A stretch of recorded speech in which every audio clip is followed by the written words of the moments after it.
வணக்கம்ண்ணா. இப்போ வந்து கைக்கு வந்து எம்மிங் பண்ணுறேன். இப்போ எல்லாருமே இப்படி தான் தைப்பீங்கன்னு நினைக்கிறேன். 1.5 இன்ச்சு விட்டு தானே நம்ம கை தையல் போடுவோம். ஃபஸ்ட்டு வந்து இந்த பெரிய தையல் தான் போடுவோம். இது எதுக்குன்னா, நம்ம எம்மிங் பண்ணிவிட்டு இந்த தையலை பிரித்து விட்ருவோம் இல்லையா கைக்கு. இது இப்போ நான் எம்மிங் போட ஆரம்பிக்கிறேன். ஃபஸ்ட்டு நான் கீழே முடிச்சு போட்டேன். நூல் வந்து 2ஆக எடுத்து ஒரு பக்கம் சின்னதாக ஒரு பக்கம் பெருசாக நான் வச்சுருக்கேன். ஒரு நிமிஷம்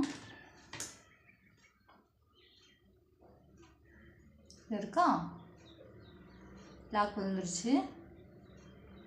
வந்து இன்னொரு இது. ஓகே,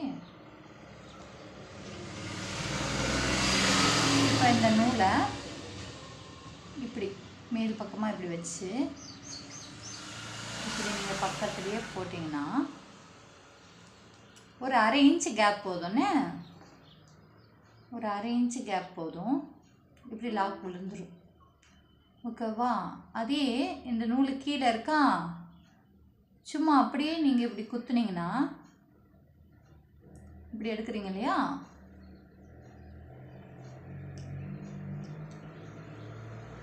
இப்படி சுருக்கும். துணி சுருங்குதா, துணி வந்து இப்படி இழுத்தா வந்து சுருங்குதா, இப்படி சுருங்கிடும். ஸோ அப்படி போடக்கூடாது எம்மிங்க.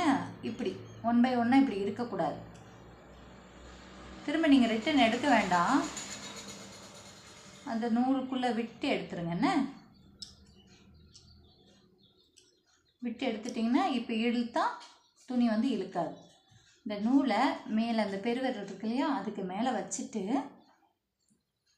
இந்த இடத்துல ஒரு 1/2 இன்ச்சு கேப்பில் இப்படி எம்மிங் போடுங்க. ஓகேவா? போட்டு இப்படி ஒரு நூல் பெருசாக சிறுசாக அப்படி வந்தால் அப்படி ஊசியை வச்சு ஒன்று ஓலை அப்படி எடுத்துட்டு அதுக்கப்புறம் பண்ணுங்கம்மா. பாருங்கள், ஓட்டை தெரியுதான்னு பாருங்கள்.